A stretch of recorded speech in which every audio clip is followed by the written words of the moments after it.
As I mentioned, the project is proposing a Type 20 beer and wine off-sale license. And it, the ABC determines the number of off-sale and on-sale based on population ratios in this census tract. They allow 2 off-sales. So we currently have 2 off-sales in the census tract, which are the Rite Aid and the Chevron that are located to the east.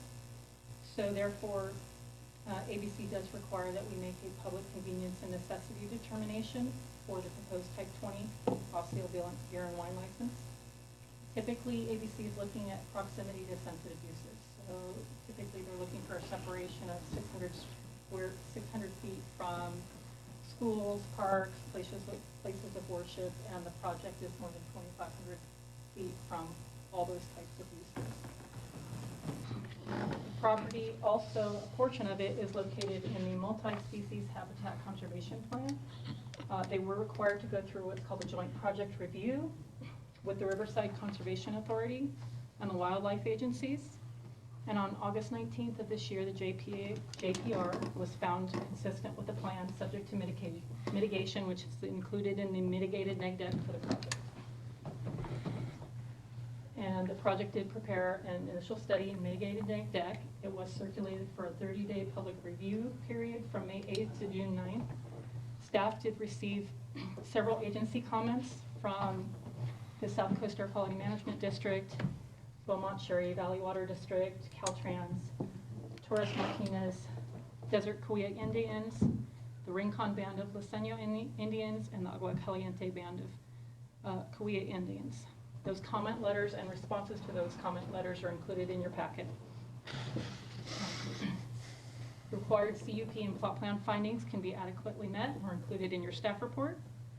So at this time, staff would like to recommend that the Planning Commission conduct a public hearing and then adopt the mitigated negative declaration and mitigation monitoring and reporting program for the project, and also approve conditional use permit 2018-003 and plot plan 2018-017, subject to the proposed conditions of approval, and direct the applicant to record a notice of determination with the county clerk.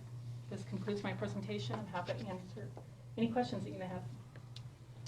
I'm going to go ahead and open the public hearing. Okay, at this time at 6:27, I'm going to open this to a public hearing. If the applicant's here, now's your time to shine, to talk about what you're doing here and answer any questions from staff. Come on, none of you are involved with this project and you're all sitting there? Come on, the young lady came up and talked to us. Good evening. My name is Tony DeBazorgi. I'm the project owner and developer. I'm an existing owner of the shopping center on Oak Valley Parkway, where the gas station is, and the shopping center, where the Taekwondo is actually moving to a different center. That's my center as well. We've been around Beaumont for 12 years now. We used to own Rite Aid as well. The Rite Aid has been sold since. So the new project is pretty much going to complement what we have existing on Oak Valley Parkway. And we're hoping that if there is any issues or concerns, I'd be more than happy to answer any questions that you, the commissioners, or the staff may have. But we would ask for whatever support we can get from you guys to approve the project to move forward. Could be insured. St. Martin? Does the Chevron station sell alcohol? Yes, they do.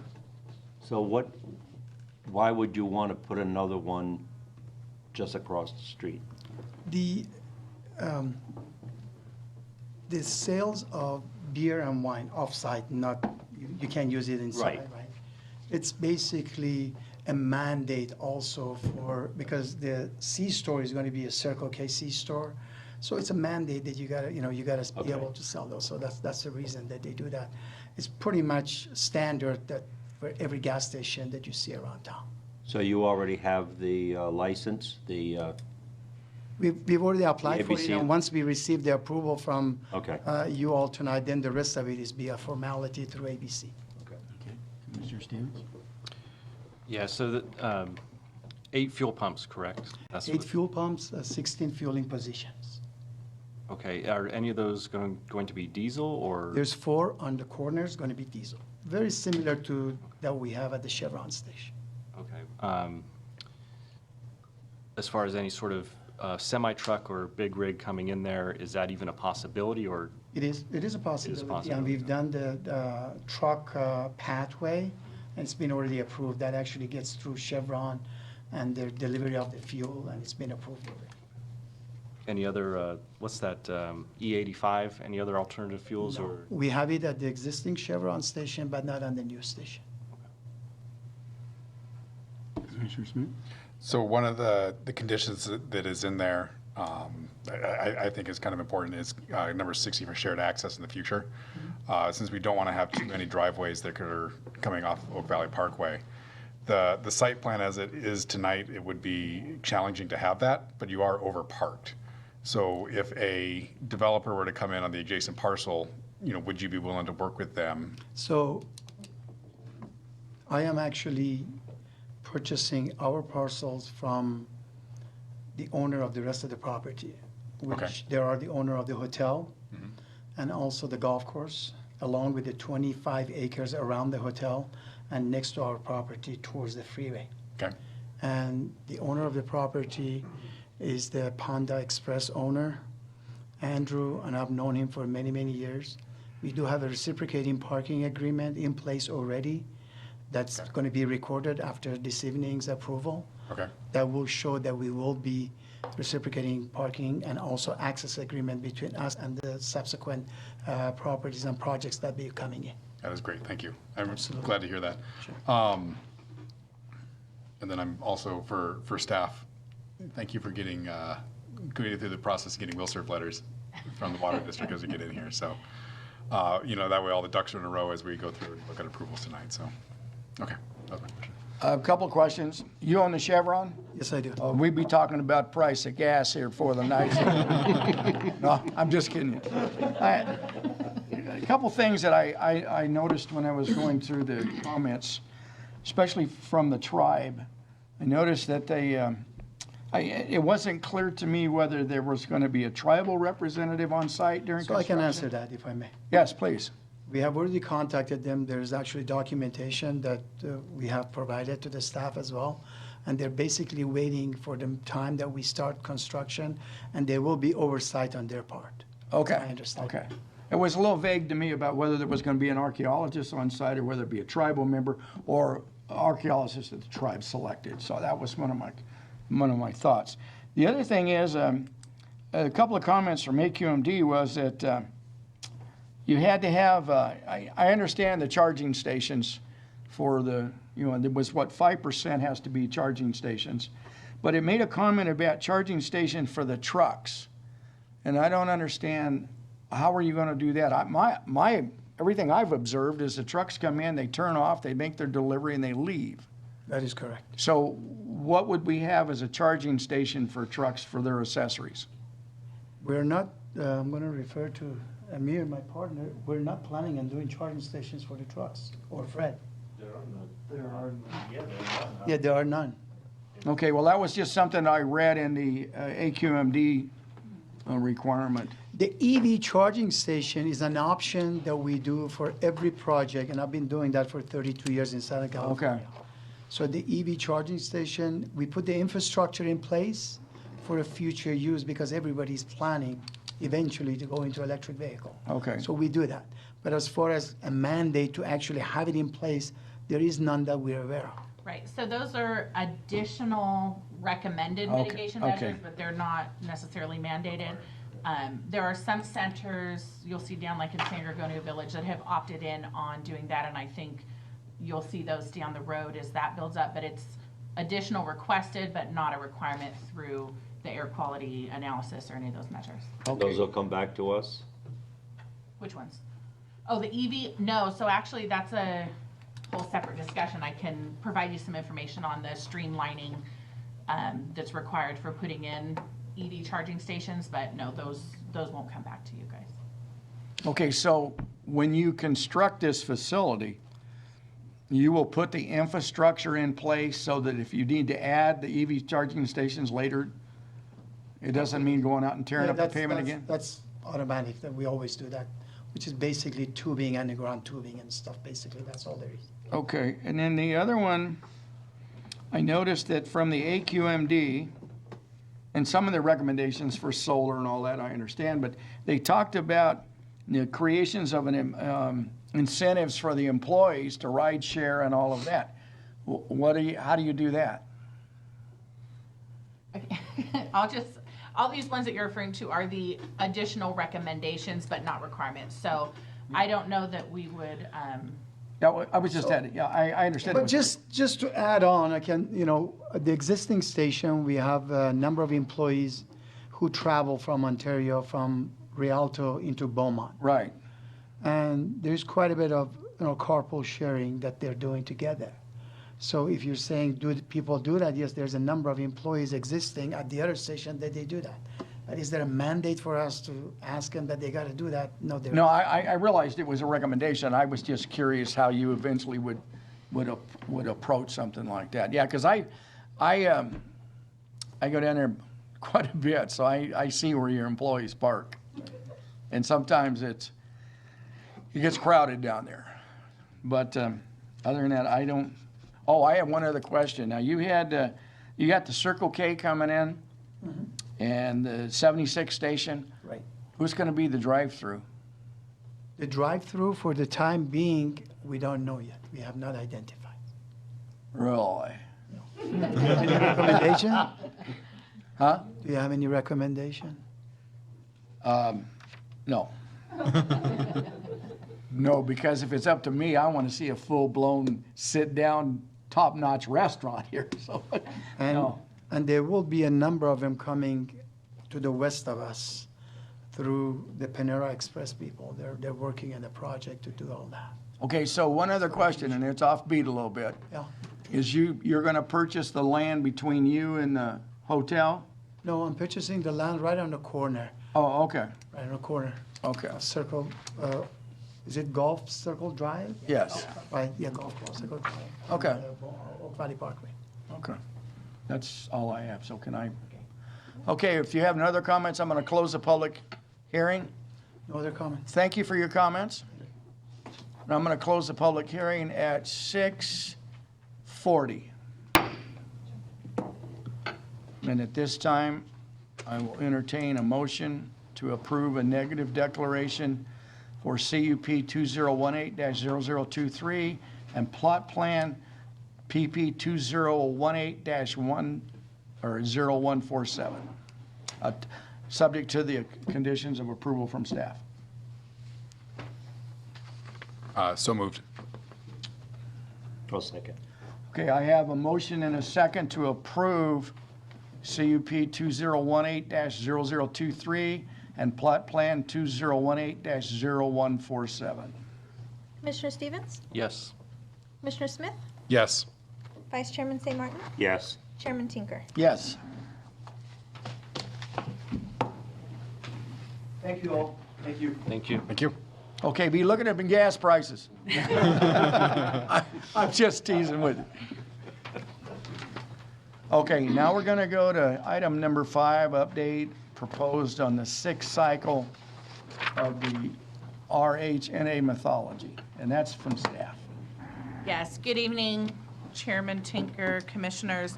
This is just an item of information and reference for you. We are in the, some of you may be familiar with RHNA, the Regional Housing Needs Allocation, as required by the state of California to determine our, the amount of housing that each jurisdiction within the SCAG region and ultimately the state overall will need to plan to provide for the housing cycle that we're in. We're in the 5th cycle now, that's concluding. We're getting ready to start the 6th cycle, RHNA, and that's what this information pertains to. So SCAG and the Regional Housing Needs Subcommittee, which consists of members of all the member cities and counties, have been working for about the last 9 months or maybe a little longer on the methodology and how we're going to propose to the state of California that we're going to determine our housing need and ultimately propose what methodology and how that's going to work for us for the 6th cycle. And they have, back in the beginning of August, they came up with 3 options that they put out to all of the member cities to look at. Each of the 3 options were very, took into consideration various elements of things that cities have, like current population, projected population, existing housing stock, high quality transportation access, and a variety of other things. The city of Beaumont benefited more, as most jurisdictions did, from one of the 3 methodologies. For us, that happened to be methodology 2.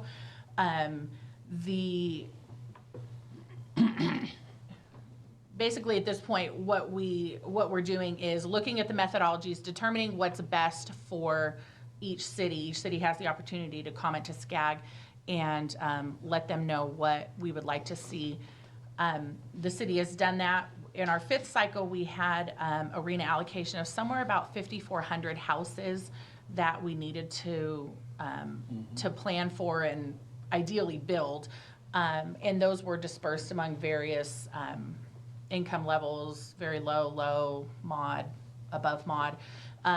This year, or this cycle, for the 6th cycle, the 3 methodology options, 2 of the 3 actually provide us a slightly lower allocation than we had in the 5th cycle, which is good news for the city. One of the methodologies increased that number, not substantially, but increased it. So at this point in time, in the staff report that is in your packet there, it shows with methodology 1, our allocation was about 4,000. Methodology 2 is about 1,300, and 3 is about 6,700. Those were based on an old number. So since the staff report was prepared, State of California Housing and Community Development Department came out and said, oh, the 650-ish thousand number of housing that SCAG was using as the baseline is not adequate. The state now says we need to base that number on 1.344 million housing need for our region. So the number that you see, the number that you see in there, those are now actually basically doubled based on the formula. So you can kind of look at those numbers and say the state doubled the number we were using. That essentially doubles what our allocation is based on what you have in your staff report. In the staff report, there is a link that you can click on to use the estimator tool. And so if you click on the estimator tool, which I wonder if it'll work through here. The SCAG had updated the number in there, and so it's a drop-down menu, and you can actually select not just the city of Beaumont, but you can use it and look at what all the other cities' allocations would be based on the 3 methodologies as well. So it's kind of interesting. If you have some free time and you were into it, you could play around with it and see see what everybody else would be required to do as well. But like I said, this is just an update. The city did take an official position that methodology number 2 would be our preferred method.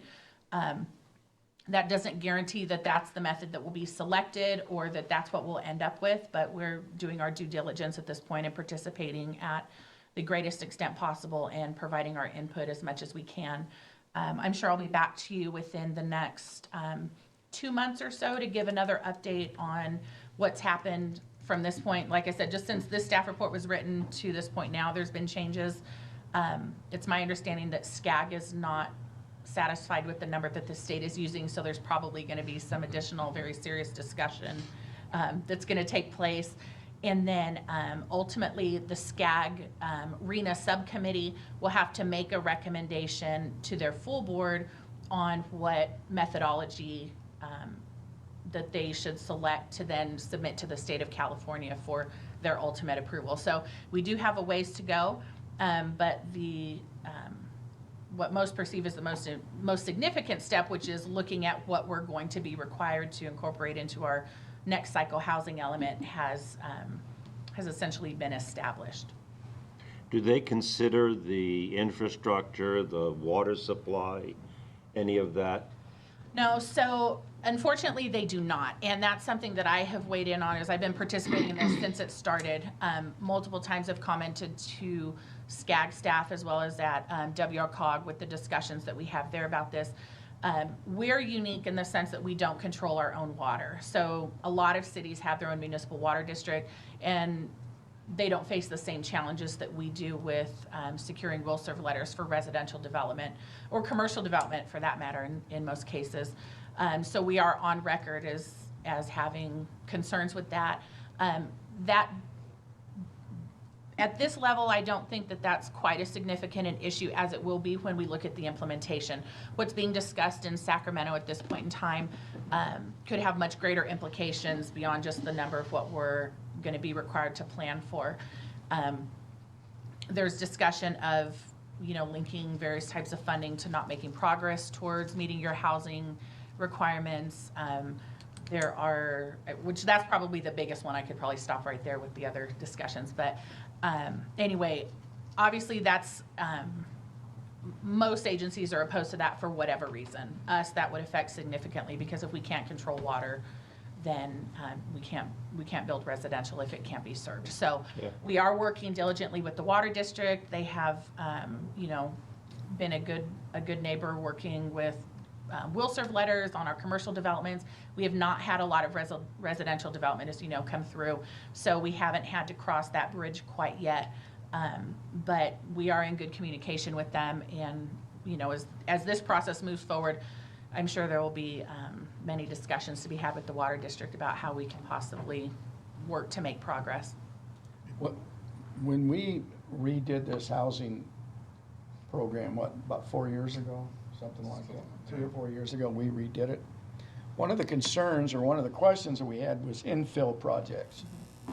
If hypothetically we have to build X number of houses and we don't have the developer or the available land to do that, can we use infill projects as credit towards the number of, and will the various economic levels apply to the infill projects? Sure. There are lots of ways that we can meet that number.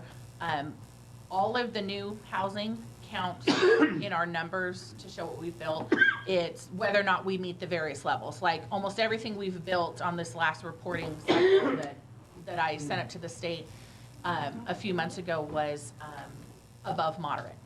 And so based on the formula they have, which yields a housing price, and once you hit the, they set the thresholds for where moderate is, where above moderate is, where low is. And so based on all of the data we have, 98% of what we built was above moderate. Infill, yes. In our new general plan, which you hopefully will see in the next couple of months coming out for some public review, there are going to be many different options for how we can plan for meeting these goals. So you're going to see some transit-oriented development overlays in parts of town that they don't currently exist. You're going to see a new downtown specific plan document that will provide for all types of mixed use and residential in various densities with various aesthetic looks. And you're going to see obviously the infill component that exists currently in our fifth cycle housing element that will carry through to the sixth cycle element. So I'm actually not as concerned about being able to plan for it. I am concerned about us being able to make adequate progress depending on ultimately what the state is going to determine is adequate progress. Some of the things that I've been reading lately is that, they're talking about projects to where a certain number of the houses or dwelling units must be below the poverty level or below the cost to build the project. Now, what will let's say that we have XY contractor comes in here and says, I want to build 100 homes. And we say, okay, based on the state, so many of these homes have to be at or below the cost of building this house, and it refuses to do it. Are we obligated then to deny the project? So right now nothing that says we have to do that. A lot of cities do have mechanisms like that in place to ensure that they do make progress towards their RENA allocations. But again, until the state mandates that we do that, we have not started the 6th cycle housing update yet. So I can't tell you that we will or won't have that, because a lot could change between now and, you know, the next 6 or 9 months when we start that process after the SCAG RENA process and the state has blessed everything. When that starts, there are states that do have that. It is looked on positively by the state of California if you have, you know, the mandatory minimums or a certain percentage of each type of housing development or apartment complex or whatever, have those options. But we don't have a program in the city right now that mandates that take place. Will part of this housing update include housing for homeless? Are we being mandated, or do you think we'll be mandated for that? That is not a category that is specifically identified in the RENA. If some of those numbers if some of the homeless count numbers are included in the low or very low, then yes, by default, it would be covered. There's other legislation that's happening up in Sacramento that's being geared towards addressing homelessness issues. So it's not directly linked into the RENA at this point as an identified category. Okay. That's my questions. All you have to do is provide cardboard boxes. Oh, those are retired firefighters living in those, so. Okay, go ahead. I always like how there's the direction to provide low-income housing. At the same time, fees and fees keep just escalating that make it harder and harder to build anything, because the fees take up pretty much the entire lot what that unit has to go for. So that's something else that the state, in addition to linking it to like SB1 funding or something like that, we've also heard through our folks that handle the legislation monitoring up in Sacramento that there's been some discussion out of the governor's office of setting a maximum cap on impact fees or requiring programs that reduce impact fees or something like that. So again, there's a lot of things in play right now. By the time Legislative mess. by the time we start down the road for updating our housing element, which has to be in effect by October 2021.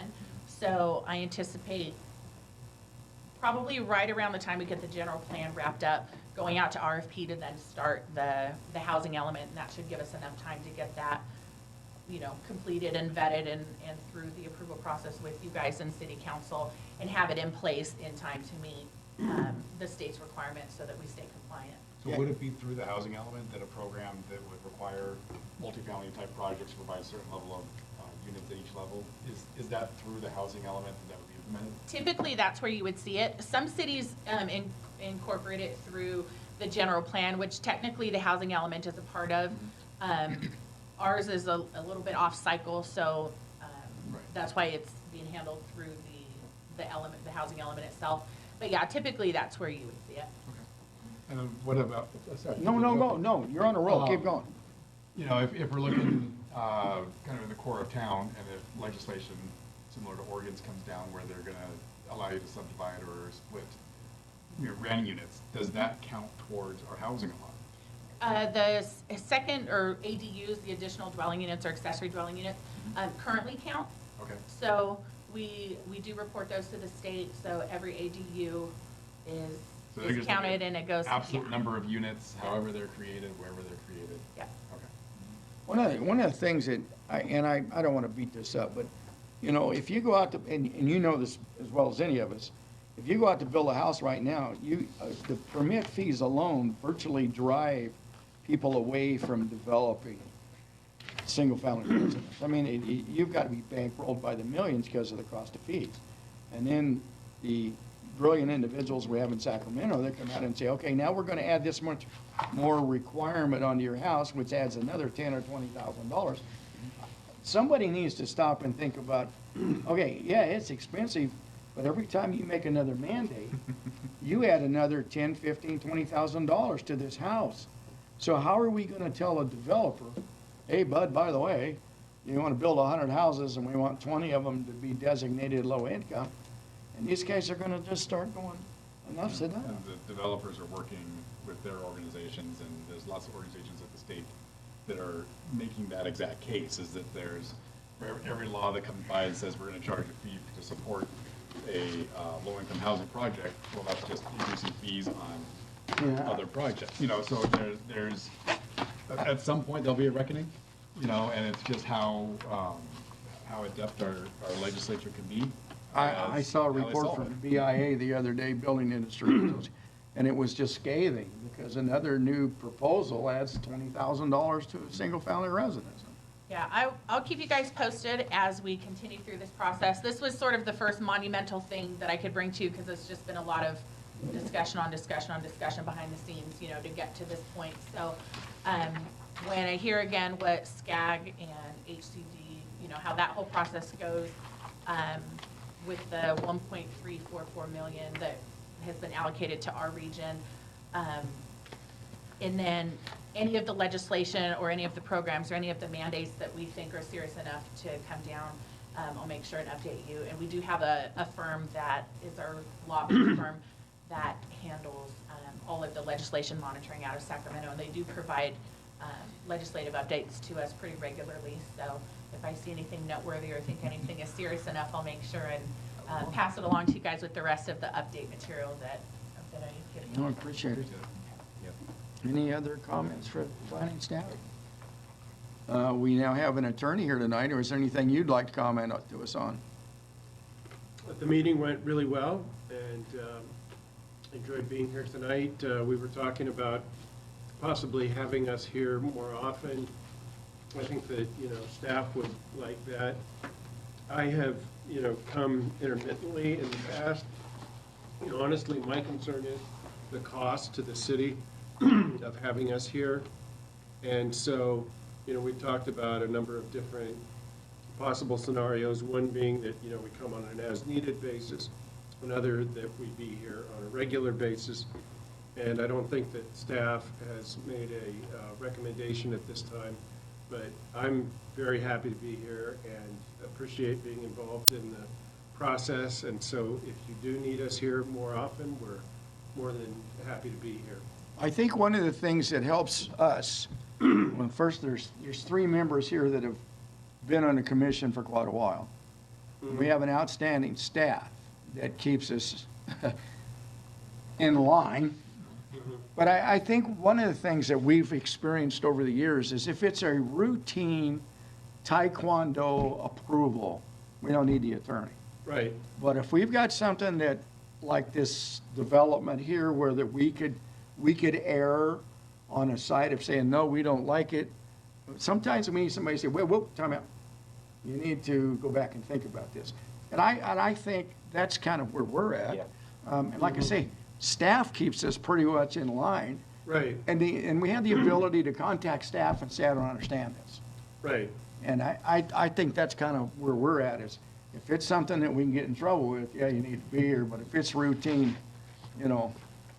Well, and, you know, there were some legal issues particularly in the home daycare center, which we addressed through a memo, and, you know, it didn't come to fruition the way we thought it would, but for something like that, obviously, it's a good idea to have us here.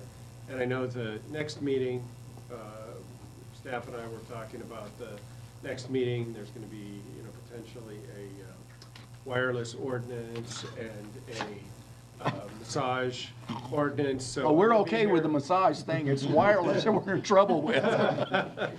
So I'm going to be here on the 24th for that one, because those are, you know, legal issues as well. And so certainly for the next meeting at least. I think your letter that we received regarding your opinion on the care facility, I think pretty much, you know, some of us already know this because we've dealt with it numerous times, but it was good to have your opinion. And I Right. think it just reinforced where we felt we were at and where we could go. And then again, it just reinforced what staff tells us, so. Right, right. Sometimes you need guidance on critical issues. Yeah. And if you don't have it, it leaves you kind of feeling like you're, you know, may not be doing the right thing, you're in limbo, and just having somebody who, you know, has the accurate information to give you that feedback can be very valuable in terms of your peace of mind and having a good, productive meeting. Well, I know from my standpoint, I've gone to, especially on this wireless issue, I've gone to staff and said, well, here's information that I have, and then pretty soon they've said, okay, here's what we have, and this is where we're getting it. And that helps a lot, Right, you know, so we don't walk in just blind.